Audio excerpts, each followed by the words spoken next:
Hello. I want to thank you in advance for taking the next 10 minutes to learn a little more about how SovEnergy is building energy sovereignty through hydrogen. I'm John Phelps, the president of SovEnergy, a division of Sovereign Entities Incorporated.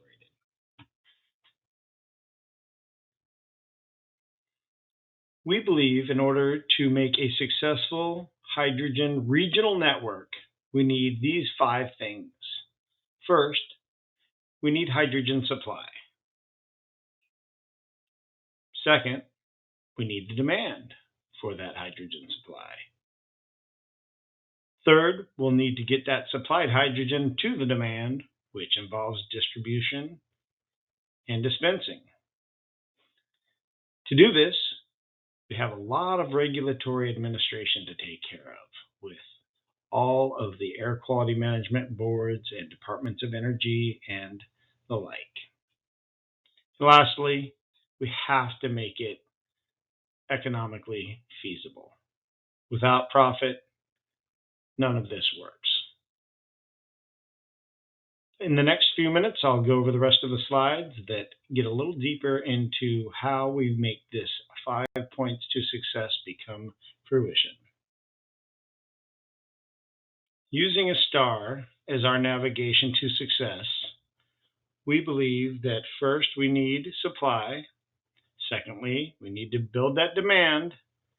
Then we need to distribute between the supply and demand while dealing with all the regulatory administration and make the whole thing economically feasible. We feel that we are the solution at the center of the star.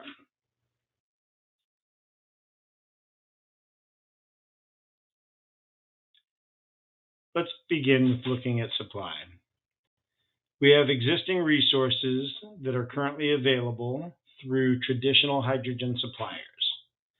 Although readily available, these are expensive and usually very far away. So we're looking at new production development. By working with tribal entities, we believe that we can fulfill the need for local supply for all regional areas of California and beyond. And we're always keeping in mind future advancements for biofuels, pyrolysis, and biomass production of hydrogen. Also, we are considering waste to hydrogen in the future. Where there is supply, we must generate demand.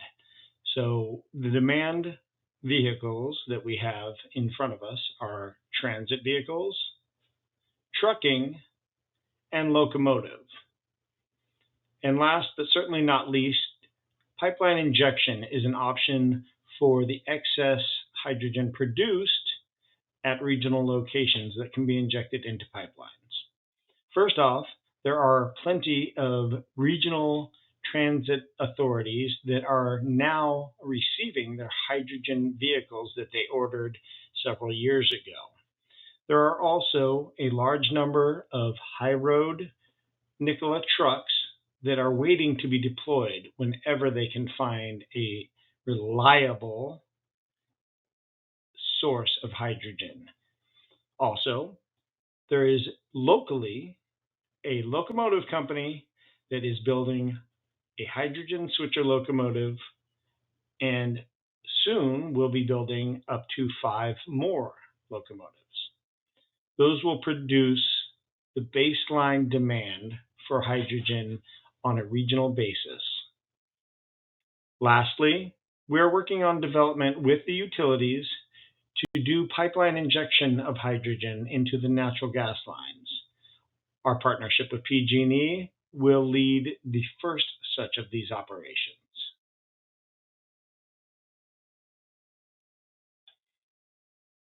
One of the most difficult parts of the ecosystem for hydrogen is getting the gas to the dispensing units. This is where distribution comes in. Distribution involves compression, storage, transport, and refueling or dispensing operations. Our partnership with Pacific Clean Fuels provides all of these aspects.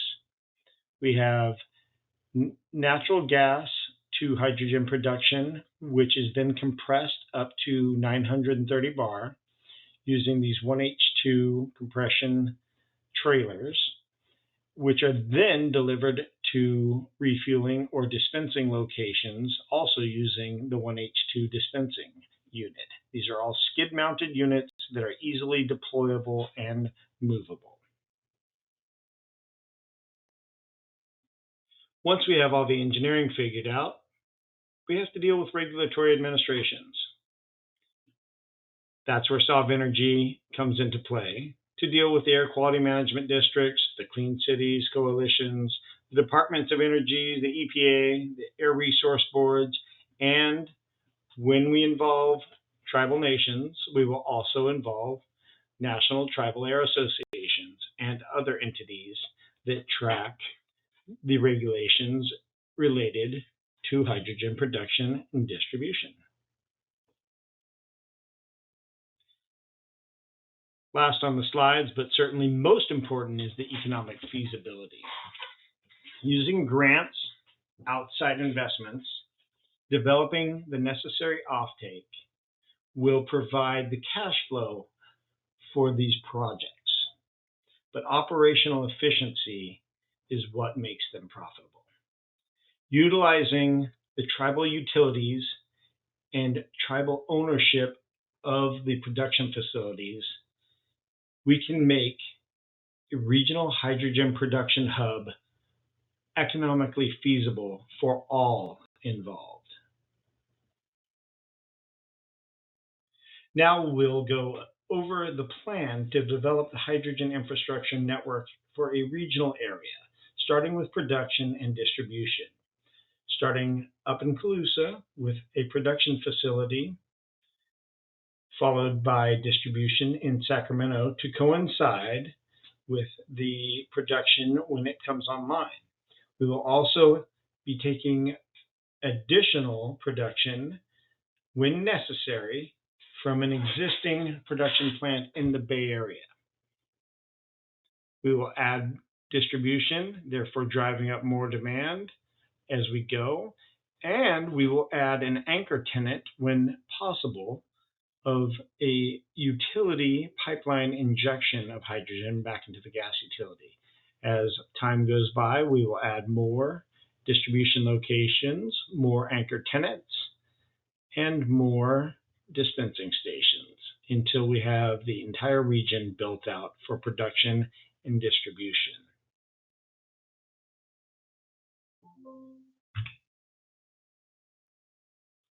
So what's in it for us?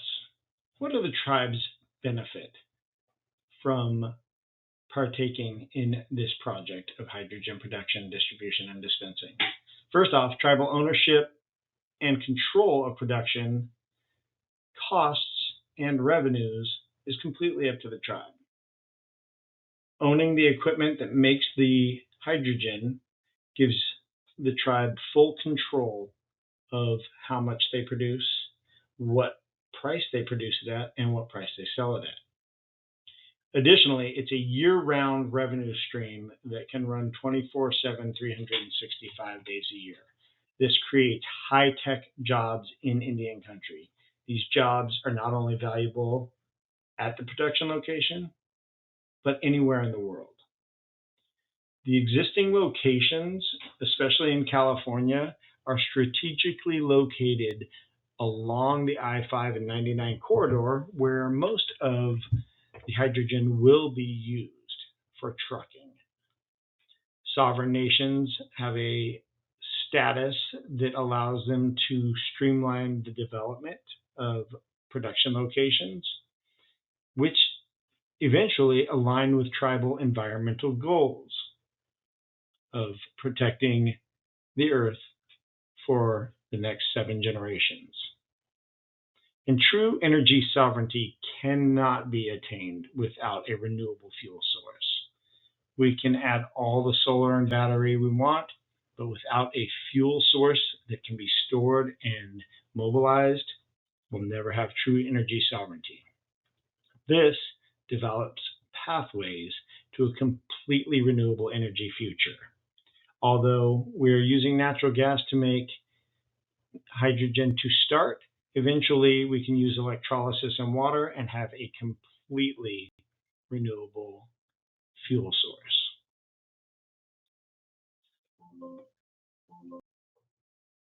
I will leave you with this. When you build what the world depends on, you no longer have to depend on the world. That is true sovereignty.